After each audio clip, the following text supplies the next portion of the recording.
चूँकि जगता बाबू जो प्रदेश के अध्यक्ष उनका बयान आया कि 2023 के प्रारंभ में तेजस्वी मुख्यमंत्री बनेंगे और नीतीश कुमार राष्ट्रीय राजनीति करेंगे। फिर उनका बयान आया कि बड़ी चीज़ हासिल करने के लिए छोटी चीज़ों का त्याग करना होता है। ताकि इन बयानों का क्या मतलब है? राजद जनता दल यू की जो डील हुई है उसको सार्वजनिक किया जाए। मुख्यमंत्री जी को इन सारी चीज़ों को सार्वजनिक करना चाहिए। ये केवल दो दलों के भीतर का आंतरिक मामला नहीं है, बल्कि बिहार की जनता को जानने का अधिकार है। और लोगों को भी मालूम हो गया है कि अब जनता दल यू का कोई वजूद बिहार में नहीं बचा है। तो जो प्रधानमंत्री बनने का सपना देख रहे हैं, उनकी कमजोरी सभी नेताओं को ध्यान में आ गई है कि अब ये नीतीश कुमार उनकी पार्टी में कोई दम नहीं बचा है। लेकिन एक बात अवश्य है कि उपेंद्र कुशवाहा जी ने जो कहा है कि राजद जनता दल यू की जो डील हुई है उसको सार्वजनिक किया जाए, तो बिहार की जनता को जानने का अधिकार है कि जब नीतीश कुमार ने बीजेपी को धोखा देकर राजद से हाथ मिलाया तो उन दोनों के बीच में क्या समझौता हुआ, क्या डील हुई। क्योंकि जगता बाबू जो प्रदेश के अध्यक्ष उनका बयान आया कि 2023 के प्रारंभ में तेजस्वी मुख्यमंत्री बनेंगे और नीतीश कुमार राष्ट्रीय राजनीति करेंगे। फिर उनका बयान आया कि बड़ी चीज़ हासिल करने के लिए छोटी चीज़ों का त्याग करना होता है। ताकि इन बयानों का क्या मतलब है? मर्जर के बारे में क्या स्थिति है? तो जनता दल यू के भी सारे विधायक बहुत भ्रम में हैं कि आखिर मुख्यमंत्री ने क्यों ऐलान कर दिया कि 2025 के चुनाव का नेतृत्व तेजस्वी करेंगे। तो इन सारी बातों को लेकर पूरे बिहार में एक असमंजस की स्थिति है। नौकरशाही ठप हो गई है, लोग दुविधा में हैं, ये सरकार रहेगी जाएगी, तेजस्वी बनेंगे, कौन बनेगा नहीं बनेगा। तो इसलिए मुख्यमंत्री जी को इन सारी चीज़ों को सार्वजनिक करना चाहिए। ये केवल दो दलों के भीतर का आंतरिक मामला नहीं है, बल्कि बिहार की जनता को जानने का अधिकार है। और देखिए, जहां तक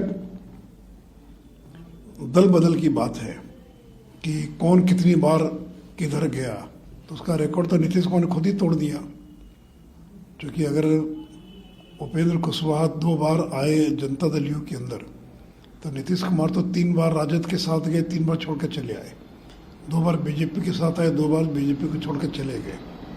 तो इनका रिकॉर्ड ज़्यादा ऐतिहासिक है कि नीतीश कुमार ने कितनी बार दल बदल किया। और इनके पार्टी के जो राष्ट्रीय अध्यक्ष हैं श्री ललन जी, इन्होंने तो नीतीश कुमार को तानाशाह कहा था और प्रदेश के अध्यक्ष थे, और प्रदेश का अध्यक्ष पद छोड़कर कांग्रेस की सरकार बिहार में बनाने के लिए चले गए थे। गांधी मैदान में रैली किया था उन्होंने अखिलेश सिंह के साथ, और क्या क्या नहीं कहा था। तो जनता दल यू राजद के अंदर कौन कितनी बार आया गया, इसका कोई महत्व है क्या?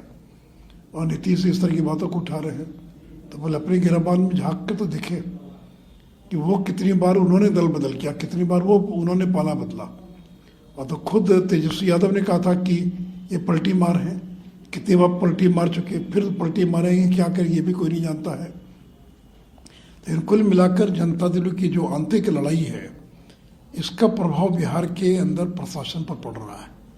जो IAS अधिकारी हैं उनको दुविधा में है, भ्रम में है, क्या होगा नहीं होगा, जनता दल टूट जाएगा क्या, तेजस्वी बनेंगे नहीं बनेंगे। तो इस पूरे भ्रम को समाप्त करना चाहिए और नीतीश कुमार को सारी बातों को सार्वजनिक करना चाहिए। डील को लेकर के बड़ा रिजिड है उपेंद्र कुशवाहा, कह रहे कि डील को सार्वजनिक करिए, कम से कम आप कमजोर हो गए हैं, आपको मैं मजबूती देना आया हूँ, आपके पीछे मैं खड़ा हूँ, अभी भी खड़ा हूँ, मैं आप पार्टी नहीं छोड़ूंगा।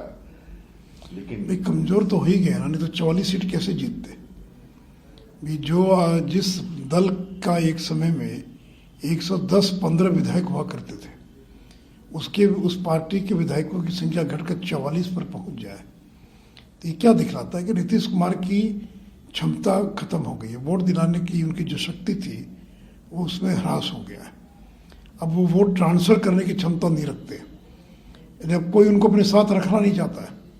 भाई रखता कौन है? ताकतवर को रखता है। अगर दो दलों में गठबंधन तब होता है जो दोनों ताकतवर होते हैं। लेकिन नीतीश कुमार की वोट दिलाने की क्षमता खत्म हो गई है, इसलिए वो बोझ है, चाहे वो NDA हो चाहे RJD हो, महागठबंधन, किसी भी गठबंधन के लिए नीतीश कुमार बोझ है। तो इस बोझ को अब अपने कंधे पर कोई उठाने के लिए तैयार नहीं है, और कम से कम NDA तो बिल्कुल तैयार नहीं है। केसीआर ने थर्ड फ्रंट को लेकर के मीटिंग बुलाई थी, उसमें सभी नेताओं को बुलाया था, लेकिन अभी सचिवालय का उद्घाटन होने जा रहा है, उसमें नीतीश जी को न्योता दिया था, लेकिन ललन सिंह जा रहा। देखिए पता नहीं क्या इनका गेम है। अभी जब खम्मम के अंदर रैली हुई, जहाँ अरविंद केजरीवाल गए, डी रजा गए, पंजाब के मुख्यमंत्री गए और अखिलेश यादव गए, लेकिन नीतीश जी को निमंत्रण भी नहीं मिला। और सचिवालय के उद्घाटन में निमंत्रण मिल रहा है, और निमंत्रण मिला खड़गे साहब का, तो जनता दल यू जो है जाने से इनकार कर रही है। तो देखिए ये नाटक यूं ही चलता रहेगा, ये कभी एक हो नहीं सकते। और लोगों को भी मालूम हो गया है कि अब जनता दल यू का कोई वजूद बिहार में नहीं बचा है। तो जो प्रधानमंत्री बनने का सपना देख रहे हैं, उनकी कमजोरी सभी नेताओं को ध्यान में आ गई है कि अब ये नीतीश कुमार उनकी पार्टी में कोई दम नहीं बचा है। इसलिए कहीं निमंत्रण मिलता कहीं नहीं मिलता। नहीं तो इतनी बड़ी रैली खम्मम के अंदर 2 लाख 4 लाख लोग थे, क्यों नहीं बुलाया नीतीश कुमार को? और सचिवालय के उद्घाटन में बुला रहे हैं, जो पॉलिटिकल रैली थी वहाँ नहीं बुलाया, और सचिवालय के उद्घाटन के अंदर बुला रहे हैं। तो इसलिए देखिए ये इनका आपसी जो इनकी लड़ाई है, विपक्षी दलों के भीतर का आपसी जो स्पर्धा है, वो स्पर्धा यूं ही चलने वाली है, चुनाव तक चलने वाली है। ये कभी न एक हुए हैं और न कभी एक हो पाएंगे।